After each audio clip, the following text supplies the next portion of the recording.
Politics shows us when communicating vaguely, it can damage. It can damage our brand and it can really come across as vague. So what we're going to do is talk about how being abstract and not plain when you are speaking as a brand, when you are having to communicate for your reputation management, for your crisis comms, how speaking plainly and specifically is really crucial. And so this is part 2 of 3 videos I have provided for you, sort of created for you, should all be available during the seasonal period, for you to sort of look at how politics operates and how you can learn from that for your own brand communications. If you're an entrepreneur, if you are a YouTuber, a creator, somebody building a brand in public. So welcome back to Serena's Playbook. I have more than 20 years in media and comms. I am a comms, she said. I am a chartered public relations practitioner, and I'm also doing my postgrad in systems thinking. This episode is going to be full of nuggets, so do sub if you haven't already. So political speeches always fall apart, I think, when they get abstract or they talk about very big principles, very sort of big sort of values, equality or, sustainability. It's like, make things much more meaningful, practical, in the now, make them sort of very relevant or break things down. And when you hear people say things like, oh, we're moving forward together, we're moving forward confidently, what does it mean? It means absolutely nothing. People will tune out when leaders speak in this way, in riddles, in jargon. You know the feeling when you're in Zooms or team meetings and people are just throwing out all kinds of jargon. It is highly irritating. So you want to do away with that kind of vagueness, because the public, your public, will punish you. And it comes across as manipulative, honestly. It's like when you're being love bombed in relationships. They're just telling you what you want to hear, and there's nothing backing it. There's no sort of real substance backing it. So that's not what you want to do with your audience as a brand. Brands, when they do this thing, like they say things like, oh, we care about our community. Again, it's meaningless. We are committed to excellence. It's meaningless. It is empty. No one trusts that kind of vagueness anymore. It comes across as very vague as your value. You've got to think about your North Star and your value compass. That's zone 6 of my 7 zones of interest. I have it written on a piece of paper or listed out. I have playlists dedicated to each zone. And you've got to be able to have identified already what your zone is. Sorry, what your North Star and your value compass is. If you haven't already, why not? Why didn't you write that out before you started your brand or your business? How you fix this to not be vague and to not lose your audience is you need to be very clear, concise, concrete. And think about your audience in a very specific way. If you refer to them as your community, what do you actually do? Like, are you running local classes, or are you servicing a particular customer group? What are you actually doing?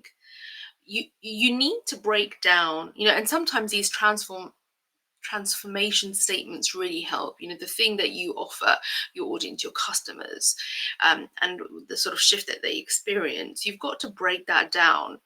Because once you start to break that down, we provide, I want to pull something out of my head, plumbers with the best tools, pretty much. That's it.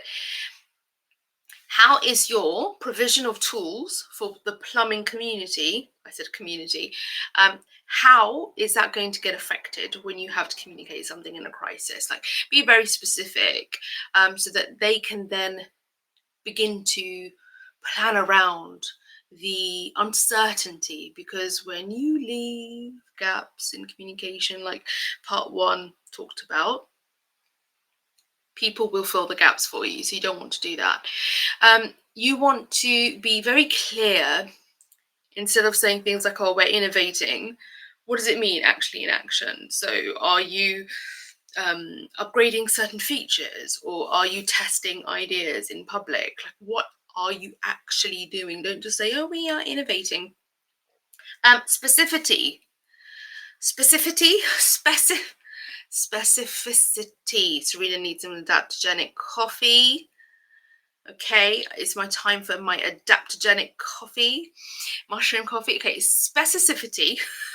I didn't say specificity. Thank you.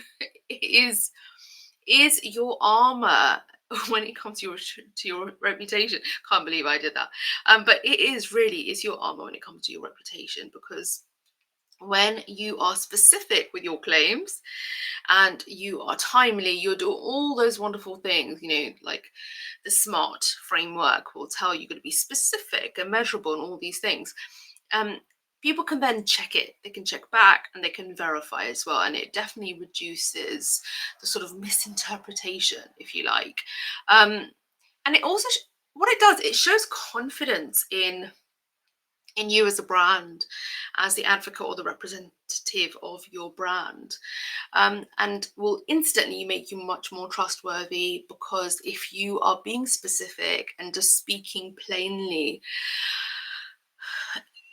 people know where they stand, and break things down, like really make them like like I was speaking about this on my politics and media commentary channel, and I was saying how, it's all well and good to try and drum up support for a new political party and movement with these massive values, and you can also use current pain points to try and break it down, but paint a future and a sort of a real day to day.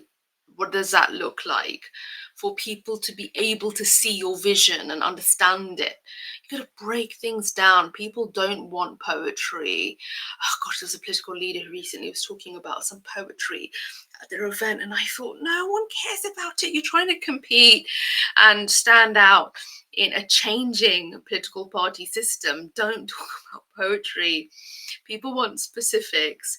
Yes, inspire them, show them you're doing something differently, but be specific, especially if you are competitive. Your audience, if they are confused, they'll become skeptical. Don't allow that confusion to set in. So be specific with your messages. Don't allow your audience to drift. And if you like this kind of straight talk for your brand and your business, just do that wonderful thing, subscribe, and also jump in the comments. It really helps me. So remember, always be direct, always be concrete in what you are communicating with this fabulous audience that you have, that you've been able to cultivate and nurture. Don't take them for granted. This will build your credibility. And if you would like more from me, I have episodes every Monday, and during the seasonal period I have bonus content as well, so you can get in touch with me. There are lots of ways that you can do that. Everything is in the description, and I'll see you in the next one.